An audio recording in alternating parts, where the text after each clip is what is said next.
Hello, my name is Craig. Alice is on the subtitles. We'd like to welcome back the 3 people who watch all our videos, and also welcome to anyone else who has found our little room. There are 2 things I want to say before we start our video today. First one is that there is a bonus video of my great niece's guitar that I'm building for her at the end, if you want to look at that. And secondly, it's been brought to my attention by Andrew that the logo that Alice came up with last video was actually an A for Alice. And when I confronted Alice with that, she admitted as such, and also said that if I were to buy a CNC machine, that she could build a better guitar than me. So we're at a rather tentative phase in our relationship at the moment. I'll just try and show you what I do in the vise. I'll see if I can do some of it out here, just so you get an idea of what I do when I'm doing the last shaping of the neck. It's not so much the shaping, it's more just simply removing some of this excess material here. And I've marked 1st, 5th and 10th fret. I've put some tape over here and here. They're the no-go zones. So I try to keep, especially the rasp that I'm about to show you, try and keep it away from those areas. At the moment, this is pretty flat. I don't know if you can see that. And the problem is that it is too thick at the moment. You could use it, but if we measure, take some measurements. 25, 5th fret, 26.9, and the 10th fret, 28.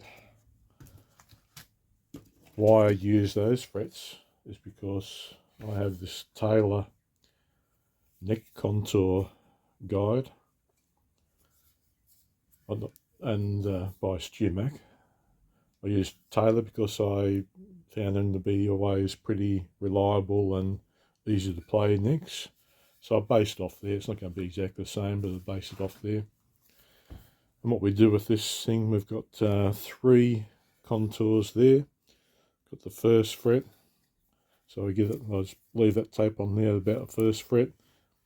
I can have some idea of what's going on with the neck and what I need to do more of, either side or whatever. 10th fret. And that gives me an idea of what I'm going to, what I need to do, and try and keep it within those parameters if I can. So probably the main thing I use is this rasp. It has a coarse side and a fine side. And at this point, I'll probably use it mostly. But I also have a little bevy of files of different sizes. Have the StewMac one as well, which can take off a fair amount of material. I'm mostly going to use this one here. I like it probably the best. And it'll probably be easy to use on this table. I've never really tried it on the table before. But we've got a fair bit to go off, so as we want to get down to about 21 to 22, probably about 21 and a half if I can, roughly. And all I do is basically this. I don't know if you can see it, but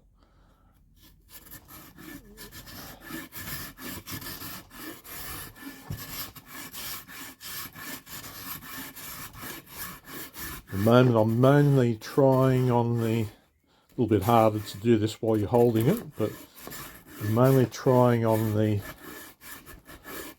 top, a little bit on the sides as well, but more on the top.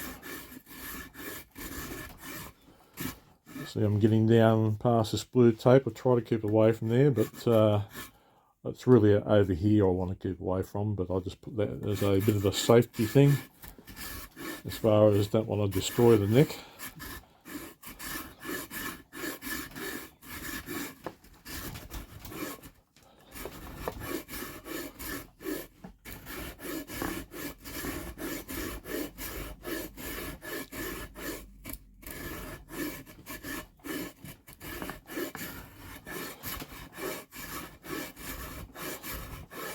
It's a little bit easier to do on the table than I thought.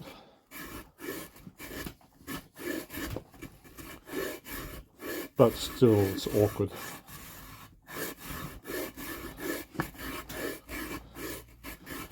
I can tell I'm taking a bit of material off because it's appearing.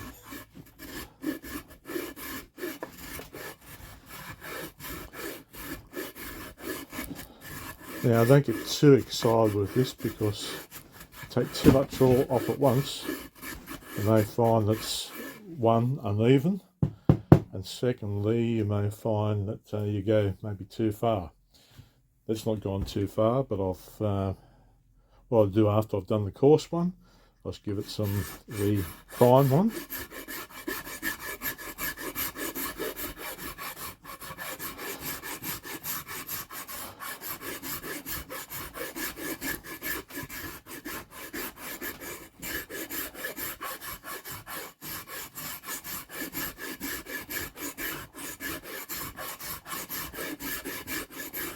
And after I've done that one,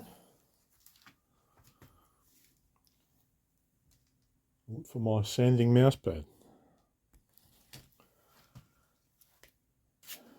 Just use my mouse rocket sander.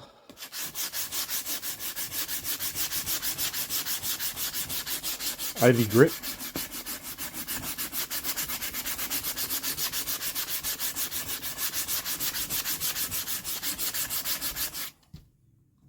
Put the air purifier on.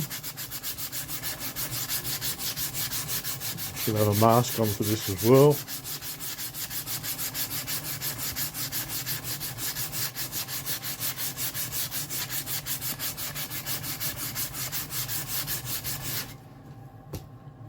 Okay. Wouldn't expect to have taken a whole lot off there. It might be somewhere close to about 1mm being removed there. Let's just have a look.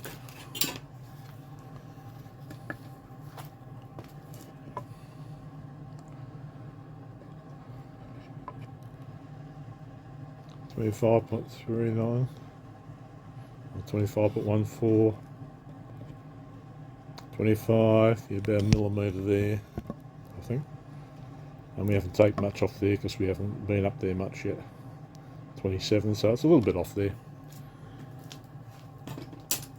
And I also keep an eye on, when I'm doing that, I keep an eye on the contour by using my profile gauge from StuMac. I'm not affiliated with StuMac. I think they'd be worried about me. There's not enough people come to my channel. And it's going pretty well. Pretty much what it was before. And same here, probably need a little bit off the sides, you can see, because it's got a gap on the top part there. So there's more on the sides than the top. And we haven't done much up here, so it stays pretty much the same. And I just keep on doing that until I get down to about the dimensions that I like.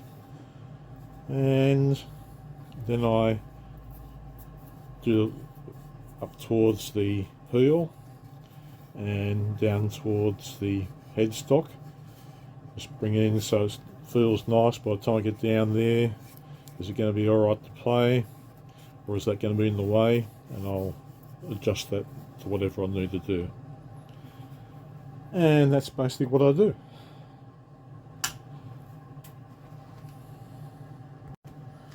Just one other thing about when we're shaping this. When we get down towards the very bottom, we're going to take a small amount of the fretboard off there on the bottom of it.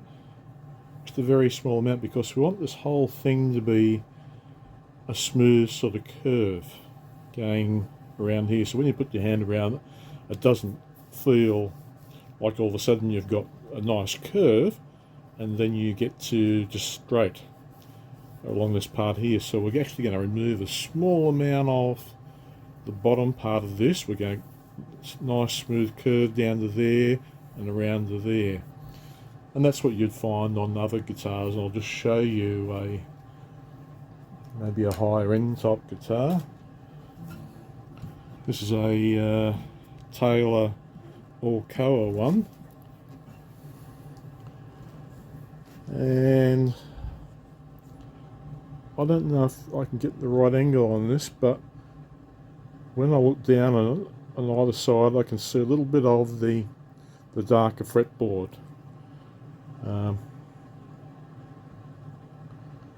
Because it's been smoothed out around that part. It isn't just simply straight up and down around the fretboard. It's a smooth sort of contour under there. So it keeps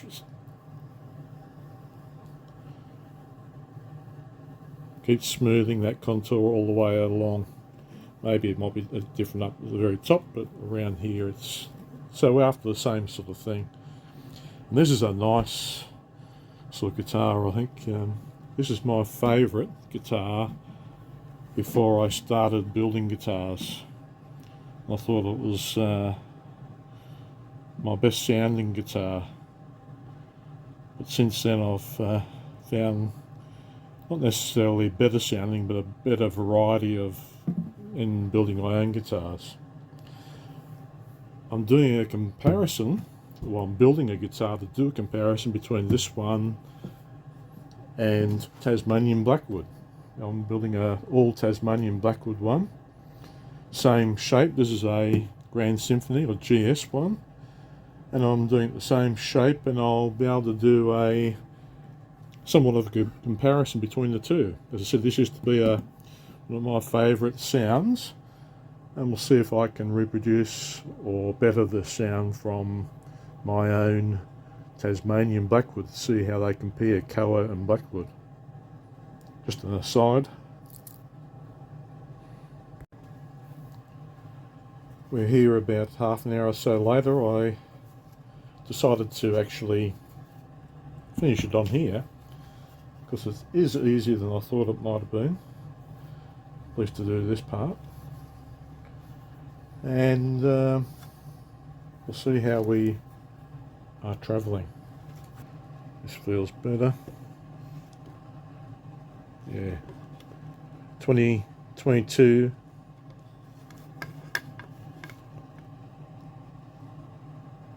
22. 22. And up at the 10th fret we're 23.6, so there's a little bit more needed there. This is getting very close now to being about the width that way, or the height, whatever you want to call that part there. It's getting pretty. I'm not going to use the rasp with the coarse end anymore. And by the way, in case someone asked me, this is a Shinto made in Japan. I think I got it from Amazon, I can't remember now. It's lasted quite a long time, it does a very good job. So I can see doing that, there's a little bit more need to come off there, which is what I expected. So I'm basically now, I'm almost at the right height. I'm just going to take some more off the sides, which will incorporate taking a small amount off the bottom of the fretboard there, make it a nice smooth curve. Same on the other side. And that will be getting pretty close. I said between about 21, 22, maybe 21 and a half would be a pretty sort of ideal fit for me. And now I can sort of put it in their hands and say, okay, yes, I think that feels quite good now. See if there's any areas that maybe need to be done. And I can feel at the moment, I can feel the straightness or the flatness of the fretboard compared to the curve there. And I don't want to feel that when I'm playing.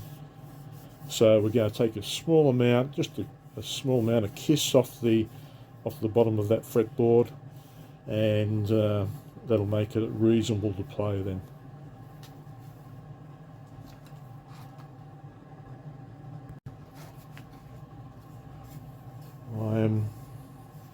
You might be able to see where I've just been sanding the very edge of a little bit more over here of the fretboard there. I can feel it now. That feels good to me. And a little bit, it's not so good up here because I haven't really touched that fretboard part just there. But you can feel the difference between there and there. It makes a difference to the comfort of your playing hand. So it's alright, those parts. I'll do a little bit more on this section. Then I'm going to go up here, and I'll be getting pretty close to finishing. I need to clean that up a bit around here, around the section. As I said, still have to put a heel cap on here, which only takes 5 minutes.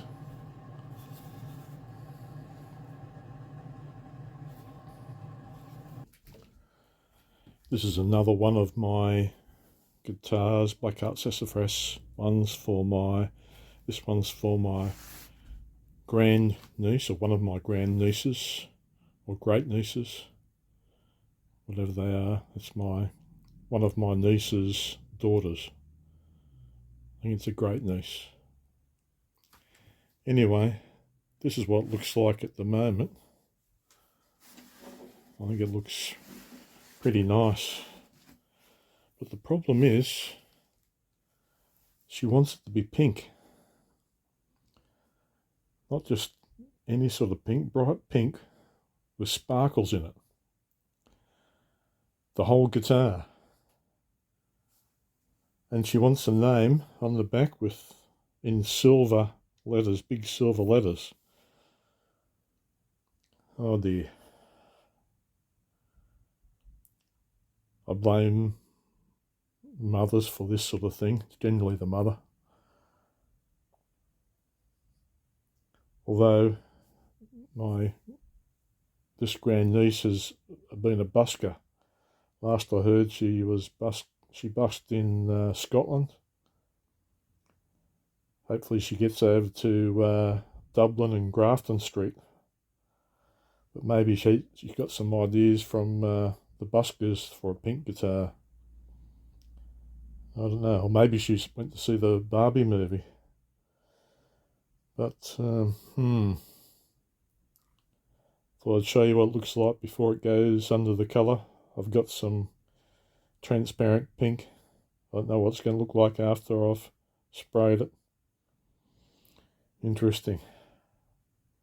The youth these days. See you next time.